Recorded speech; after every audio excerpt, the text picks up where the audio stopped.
Bandara Morowali resmi di atas kertas, abu-abu di pengawasannya. Oke, kita mulai dari poin yang bikin heboh. Ada dugaan bandara ilegal di kawasan industri Morowali. Tapi publik harus tahu, kata ilegal di sini sebenarnya tidak sesederhana itu. Menurut pemberitaan, bandara ini sudah beroperasi sejak era sebelumnya. Dipakai untuk pergerakan bisnis di kawasan industri. Bahkan sekarang Menhan dan Kemenhub turun tangan untuk mengecek ulang statusnya. Kenapa ini begitu ribut? Karena ada laporan bahwa bandara beroperasi tanpa pengawasan penuh dari negara. Padahal aktivitas keluar masuk pesawat itu bukan urusan sepele. Dan ini bagian yang paling penting, bandara ini punya kode ICAO. Sebelum masuk ke persoalannya, saya jelaskan dulu apa itu ICAO.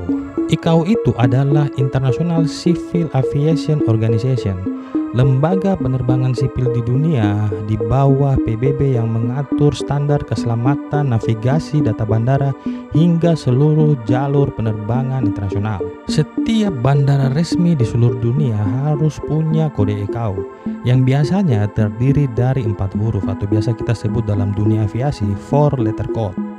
Contohnya Whiskey Alpha Alpha Alpha atau Whiskey Alpha Delta Delta atau Whiskey Alpha Mike Papa. Dan yang orang awam harus tahu, kode ICAO tidak bisa dibuat sendiri, tidak bisa diajukan oleh pihak swasta, dan tidak bisa muncul tanpa izin negara. Kode ini hanya bisa diberikan setelah pemerintah Indonesia lewat Kemenhub mendaftarkan bandara tersebut sebagai fasilitas penerbangan resmi ke sistem internasional. Jadi ketika sebuah bandara sudah punya kode ICAO, berarti negara ini sudah mendaftarkan, sudah mengakui dan memberi nomor resmi di peta penerbangan dunia. Tapi disinilah masalahnya, resmi di atas kertas, tapi bagaimana dengan sistem pengawasannya? Dari berita yang muncul, dugaan tidak ada imigrasi di bandara tersebut, tidak ada bea cukai, tidak ada kontrol penuh dari airnav. Akses aparat pun dilaporkan tidak bebas. Ini yang bikin situasi semakin mengerikan. Karena untuk orang awam mungkin kelihatannya sepele, tapi buat kita yang pernah bekerja di dunia aviasi, kita tahu bandara itu pintu negara. Dan pintu negara tidak boleh berdiri tanpa penjaga negara. Dan kenapa ini sangat sensitif? Karena Morowali itu bukan lokasi biasa.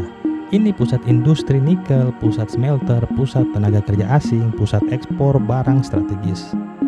Bandara yang resmi tapi minim pengawasan bisa membuka celah seperti arus keluar masuk pekerja tanpa screening, pengangkutan barang berharga tanpa jejak, logistik strategis tidak tercatat, dan jalur udara tertutup yang tidak dipantau oleh negara. Jadi masalahnya sebenarnya bukan bandara ini ilegal, tapi bandara legal tanpa negara.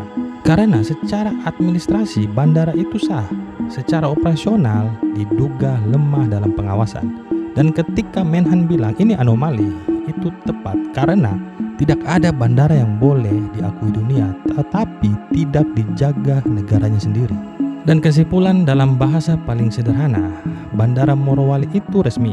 Tapi kalau penjaga negaranya tidak hadir, status resminya justru jadi masalahnya.